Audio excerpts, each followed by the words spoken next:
नमस्कार दर्शक बंधु ओडिया सुख संसार चैनल को आपण को बहुत बहुत स्वागत। आज राशिफल विषय जानिबा। आज हूँ 5 जून 2026 शुक्रवार दिन।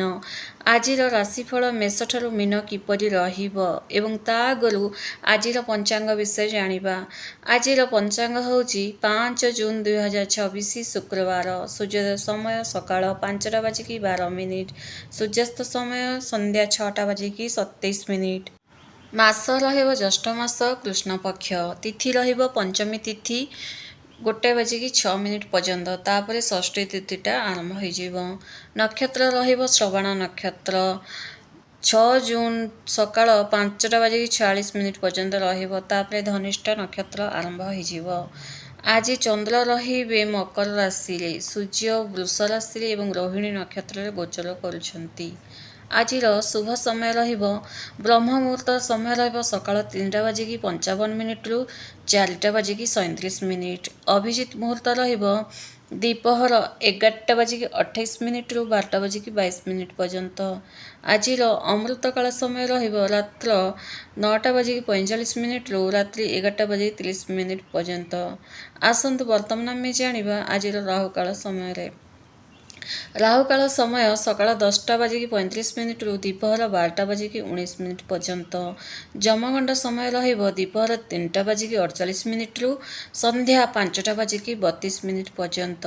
गुलिक काल समय रहिबो सकाळ 6टा बाजिकी 56 मिनिट रु सकाळ 8टा बाजिकी 40 मिनिट पर्यंत।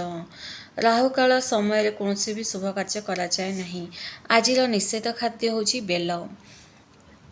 फ्रेंड्स, जो मैंने भी आम ओडिया सुख संसार चैनल को नुआ करी आछंती चैनल टी को सब्सक्राइब करंतु। वीडियो जदि आपन को पसंद आस्ते गोटे लाइक टे निश्चय कर दियंतु। मेष ठारू मीन जानिबा आगरु निज निजर इष्ट देवी देवता को स्मरण करंतु कि आज दिनटी आपणकर बहुत से भल से कटु बोली।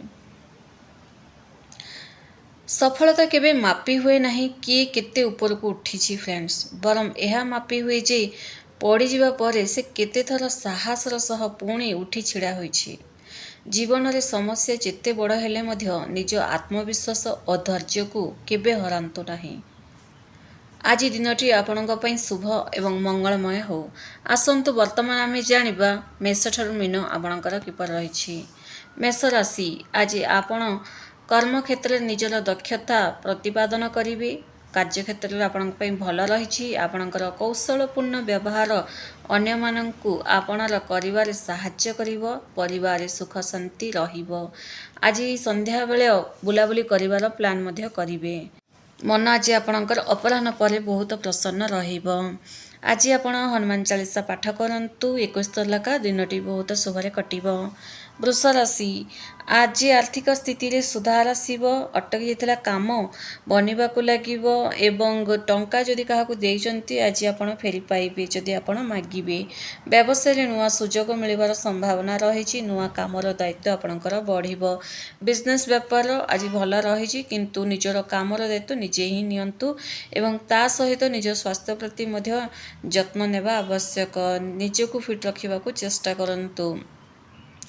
आज आपण धला मिठा भगवान निज ठाकुरंग घरे प्रसाद चढ़ांतु। दिनटी बहुत शुभरे कटिबो। मिथुन राशि, आज कार्य रे मन लागिबो। पुराना बंधुंक सह देखा होई पारि जहा मन को आनंदित करिवो। राग ऊपर टिके नियंत्रण रखंतु नचेत काम आपणकर बिगड़ी जाई पारे। आज जदि काहाकू जदि किछि कहउचंती तो भाबी चिंती कथा कहंतु कारण आपणकर टिके बाणी दोष मध्य आज देखा जिवो। आज आपण माता लक्ष्मी आराधना करंतु। दिनटी बहुत शुभरे कटिबो। कर्कट राशि, आज आपण किछिटा भावुक रही पारंती जोड़ा कि गोटे सेंटिमेंटल गोटे इमोशनल रे आपण रही पारंती। मन रे बहुत सारा कथा आपण क्रिएट मध्य करि पारंती। अंतर आत्मार शुणंतु एवं निज उपरे विश्वास रखंतु। फ्रेंड्स, पर कथारे बेसी पड़ंतु नहीं। परिवार लोकंक संपूर्ण सहयोग आज आपको मिलिबो जहाँ आपणक मनोबल बढ़ाइबो। कौनसी पुराना कथारे डर भय करंतु नहीं। आज आपण लक्ष्मी नारायण पूजा पाठ करंतु अधिक अधिक। दिनटी बहुत शुभरे कटिबो। सिंह राशि, ଆଜି ଆପଣଙ୍କର ସାମାଜିକ ପ୍ରତିଷ୍ଠା ବଢ଼ିବ। କୌଣସି ବଡ଼ ନିଷ୍ପତ୍ତି ନେବା ପୂର୍ବରୁ ଗୁରୁଜନଙ୍କ ପରାମର୍ଶ ନିଅନ୍ତୁ। ଗୁରୁଜନଙ୍କୁ ପଚାରିକି କାମଟା କରନ୍ତୁ। କାର୍ଯ୍ୟ ସମ୍ବନ୍ଧୀୟ ଯାତ୍ରା ଆପଣଙ୍କର ଆଜି ସଫଳ ହେବ। ମନରେ ଚାଲୁଥିବା ଟେନସନ୍ ଆପଣଙ୍କର ଦୂର ହେବ। ଆଜି ଯଦି କାମର ମାମଲାରେ କୌଣସି ବାହାର ଦେଶକୁ ଯାଉଛନ୍ତି ତ ସେହି ଯାତ୍ରାରେ ଆପଣଙ୍କୁ ବହୁତ ସାରା ଲାଭ ମଧ୍ୟ ଦେଖାଯିବ। ଆଜି ଆପଣ ପଶୁପକ୍ଷୀମାନଙ୍କୁ କିଛି ଖାଇବାକୁ ଦିଅନ୍ତୁ। ଦାନା ପାଣି ଦିନଟି ବହୁତ ଶୁଭରେ କଟିବ। କନ୍ୟା ରାଶି, କାର୍ଯ୍ୟକ୍ଷେତ୍ରରେ ଆଜି ତରବରିଆ ହୋଇ କୌଣସି କାମ କରନ୍ତୁ ନାହିଁ। ଯାହା ବି କରୁଛନ୍ତି ନା ଟିକେ ଭାବିଚିନ୍ତି କରନ୍ତୁ। ଯେକୌଣସି କାମ, ଘର କାମ ହେଉ, ଅଫିସ୍ କାମ ହେଉ, କାମରେ ତରବର ହୁଅନ୍ତୁ ନାହିଁ। ଧୀର ସ୍ଥିର ଭାବେ କାମ କଲେ ଭୁଲ ହେବାର ସମ୍ଭାବନା କମିଯିବ। କାରଣ ଆଜି ଆପଣଙ୍କ ମାଧ୍ୟମରେ କିଛି କାମରେ ଭୁଲ ବାହାରିବା କିମ୍ବା କିଛି ସାମାନ ଭାଙ୍ଗିବା ଏସବୁ ମଧ୍ୟ ଟିକେ ରହିଛି। ତେଣୁ ଟିକେ ଜାଗ୍ରତ ହୋଇ ରହିବା ଆବଶ୍ୟକ।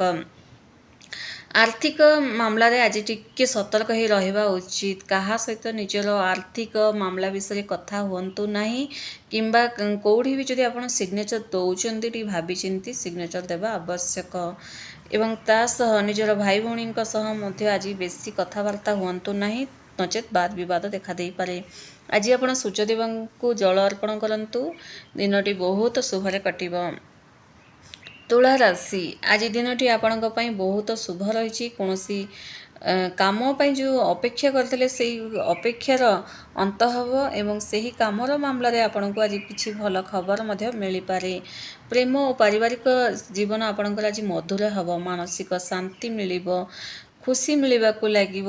ପୁରୁଣା ରିଲେଟିଭ୍ସଙ୍କ ସହ କଥା ହେବାକୁ ଲାଗିବେ। ଆଜି ଅପରାହ୍ନ ପରେ ନିଜର ଫ୍ୟାମିଲି ସହ ବୁଲାବୁଲି ମଧ୍ୟ କରିବାକୁ ଲାଗିବେ। ଆଜି ଆପଣ ପକ୍ଷୀମାନଙ୍କୁ ଦାନା ଖାଇବାକୁ ଦିଅନ୍ତୁ। ଦିନଟି ବହୁତ ଶୁଭରେ କଟିବ। ବିଛା ରାଶି, ଆଜି ନିଜ କଥାବାର୍ତ୍ତା ଉପରେ ଟିକେ ସଂଯମତା ରଖନ୍ତୁ, ନଚେତ୍ ଅଯଥା ବାଦ ବିବାଦ ମଧ୍ୟ ଦେଖାଦେଇପାରେ। କର୍ମକ୍ଷେତ୍ରରେ କଠିନ ପରିଶ୍ରମର ଫଳ ଆଜି ମିଳିବାକୁ ଲାଗିବ।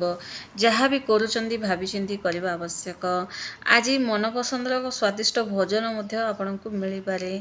ଆଜି କଥାବାର୍ତ୍ତା ଉପରେ ଯାହା ବି କଥା ହେଉଛନ୍ତି ନା ଟିକେ ସଂଯମତା ରଖନ୍ତୁ। ମାନେ ଆପଣଙ୍କ ସହିତ ଯଦି କେହି ଆଜି ନୂଆ କରି ସାଙ୍ଗ ହେଉଛନ୍ତି କିମ୍ବା କାହା ସହିତ ଆଜି ନୂଆ କରି ମିଶୁଛନ୍ତି, ଭେଟ ହେଉଛନ୍ତି, ନିଜର ମନ କଥା କିଛି କହିଦିଅନ୍ତୁ ନାହିଁ, ନଚେତ୍ ଆପଣ ଆଗକୁ ଯାଇ ଫସି ମଧ୍ୟ ଯାଇପାରନ୍ତି। କୌଣସି ଇମୋସନାଲ ସେଣ୍ଟିମେଣ୍ଟାଲ କଥାରେ ଆଜି ପଡ଼ିଯାଆନ୍ତୁ ନାହିଁ। ଆଜି ଆପଣ କିଛି ଦାନ କରନ୍ତୁ ଅସହାୟ ଲୋକଙ୍କୁ। ଯାହା ଆପଣଙ୍କ ଦ୍ୱାରା ହେଇପାରୁଛି, ଖାଦ୍ୟ ବସ୍ତ୍ର ଯାହା ବି ହେଇପାରୁଛି, ଅସହାୟ ଲୋକଙ୍କୁ କିଛି ତ ଟିକେ ଦାନ କଲେ ଆପଣଙ୍କ ଦିନଟି ବହୁତ ଶୁଭରେ କଟିବ। ଧନୁ ରାଶି, ଆଜି ଭାଗ୍ୟ ଆପଣଙ୍କର ସାଥ ଦେବ। ବିଦ୍ୟାର୍ଥୀମାନେ ପାଠପଢ଼ାରେ ଆଶାନୁରୂପ ସଫଳତା ପାଇବେ। ବିଦ୍ୟାର୍ଥୀମାନେ ଯଦି ନ୍ୟୁ କରି ଆଡ଼ମିସନ୍ କରିବାକୁ ଚାହୁଁଛନ୍ତି ତ ଆଜି ଦିନଟି ବେଷ୍ଟ ରହିଛି। ନୂତନ ଯୋଜନା ବା ବ୍ୟବସାୟ ଆରମ୍ଭ କରିବା ଆଜି ଦିନଟି ଭଲ ରହିବ। ଆର୍ଥିକ ସ୍ଥିତି ଆଜି ଭଲ ରହିଛି। ଲଭ୍ ରିଲେସନରେ ଯାହା ବି ବାଦ ବିବାଦ ହେଇଥିଲା ସେହି ବାଦ ବିବାଦ ଗୁଡ଼ାକ ଦୂର ହେବାକୁ ଲାଗିବ। ଆଜି ଆପଣ ହଳଦୀ ରଙ୍ଗର ଟୀକା ମଥାରେ ଲଗାନ୍ତୁ ଏବଂ ଲକ୍ଷ୍ମୀ ମାତାଙ୍କୁ ସ୍ମରଣ କରନ୍ତୁ। ତାଙ୍କର ଯେକୌଣସି ମନ୍ତ୍ର ଆଜି ଆପଣ ଜପ କରନ୍ତୁ ସକାଳୁ ସକାଳୁ। ଦିନଟି ବହୁତ ଶୁଭରେ କଟିବ। ମକର ରାଶି, ପରିବାରରେ କୌଣସି ସଦସ୍ୟଙ୍କ ସ୍ୱାସ୍ଥ୍ୟକୁ ନେଇ ସାମାନ୍ୟ ଚିନ୍ତା ଆଜି ଦେଖାଦେଇପାରେ। କର୍ମକ୍ଷେତ୍ରରେ ଉପରିସ୍ଥ ଅଧିକାରୀଙ୍କ ସହଯୋଗ ମିଳିବ। ଆଜି ଆକସ୍ମିକ ଧନ ପ୍ରାପ୍ତିର ଯୋଗ ମଧ୍ୟ ରହିଛି। ଆଜି କିଛି ବିବାହରେ ମଧ୍ୟ ଆଟେଣ୍ଡ ଆପଣ କରିପାରନ୍ତି କିମ୍ବା ମାଙ୍ଗଳିକ କାର୍ଯ୍ୟରେ ଆପଣ ଯୋଗଦାନ ମଧ୍ୟ କରିପାରନ୍ତି। ଆଜି କିଛି ଲୋକଙ୍କ ସହ ଆପଣ ନୂଆ ଲୋକଙ୍କ ସହ ଭେଟ ମଧ୍ୟ ହେଇପାରେ। ଆଜି ଆପଣ ଅସହାୟ ଲୋକଙ୍କୁ କିଛି ସାହାଯ୍ୟ କରନ୍ତୁ। ଦିନଟି ବହୁତ ଶୁଭରେ କଟିବ। କୁମ୍ଭ ରାଶି, ବ୍ୟବସାୟୀମାନଙ୍କ ପାଇଁ ଆଜି ଲାଭଦାୟକ ରହିବ। ମାନସିକ ସନ୍ତୋଷ ମିଳିବ। ନିଜର କୌଣସି ପୁରୁଣା କୋର୍ଟ କଚେରୀ ସମସ୍ୟାର ସମାଧାନ ବାଟ ଫିଟିବ। ମନ ପ୍ରସନ୍ନ ରହିବ। ଧନ ଆସିବାର ବାଟ ମଧ୍ୟ ଆପଣଙ୍କୁ ଫିଟିବ। ଏବଂ ତା ସହ କୁମ୍ଭ ରାଶି, ଯେଉଁମାନେ ଆପଣଙ୍କ ସହ କଥାବାର୍ତ୍ତା ବନ୍ଦ କରିଦେଇଥିଲେ ସେମାନେ ମଧ୍ୟ ଆପଣଙ୍କ ସହ ମିଶିବାକୁ ଲାଗିବେ। ନିଜର ଆଖପାଖ ପଡ଼ୋଶୀଙ୍କ ସହ ସମ୍ପର୍କ ଆଜି ଆପଣଙ୍କର ଭଲ ରହିବ। ଆଜି ଆପଣ ଶନି ଚାଳିଶା ପାଠ କରନ୍ତୁ। ଦିନଟି ବହୁତ ଶୁଭରେ କଟିବ। ମୀନ ରାଶି, ଆଜି କୌଣସି ନୂଆ କାମରେ ହାତ ଦେଲେ ସଫଳତା ମିଳିବାର ସମ୍ଭାବନା ଅଧିକ ରହିଛି। ନୂଆ ଯଦି ବିଜନେସ୍ ବେପାର ଆରମ୍ଭ କରିବାକୁ ଚାହୁଁଛନ୍ତି ତ ଆଜି ଦିନଟି ଆପଣଙ୍କ ପାଇଁ ଶୁଭମୟ ରହିବ। ନିଜର ଆୟ ଓ ଖର୍ଚ୍ଚ ଉପରେ ଟିକେ ସନ୍ତୁଳନ ରଖନ୍ତୁ। ଖର୍ଚ୍ଚ ଅପରାହ୍ନ ପରେ ଅଧିକ ଟିକେ ଦେଖାଦେଇପାରେ, ତେଣୁ କେଉଁଥିପାଇଁ ଆପଣ ଖର୍ଚ୍ଚ କରୁଛନ୍ତି ସେଥିପ୍ରତି ଟିକେ ଧ୍ୟାନ ଦେବା ଆବଶ୍ୟକ। ଆଜି ଆପଣଙ୍କ ଦାମ୍ପତ୍ୟ ଜୀବନ ସୁଖମୟରେ କଟିବ। ଦୁଇ ଦାମ୍ପତ୍ୟ ମିଶି କିଛି ନିଜର ଲାଇଫଟାକୁ ଆଗକୁ ନେବାରେ କିଛି ଚେଷ୍ଟା ମଧ୍ୟ କରିପାରନ୍ତି। ତା ସହ ନିଜ ଶାଶୁ ଶ୍ୱଶୁରଙ୍କ ସହ ମଧ୍ୟ ଆପଣଙ୍କ ସମ୍ପର୍କଟା ଆଜି ବହୁତ ବଢ଼ିଆ ରହିବ। ଆଜି ଆପଣ ଗଛମାନଙ୍କୁ ପାଣି ଦିଅନ୍ତୁ ଏବଂ ସୂର୍ଯ୍ୟଦେବଙ୍କୁ ଜଳ ଅର୍ଘ୍ୟ ଦିଅନ୍ତୁ। ଆଦିତ୍ୟ ହୃଦୟ ସ୍ତୋତ୍ର ପାଠ କରନ୍ତୁ କିମ୍ବା ଶୁଣନ୍ତୁ। ଆଜି ସକାଳୁ ସକାଳୁ ଏହି କାମ କରନ୍ତୁ, ଦିନଟି ବହୁତ ଶୁଭରେ କଟିବ। ଧନ୍ୟବାଦ।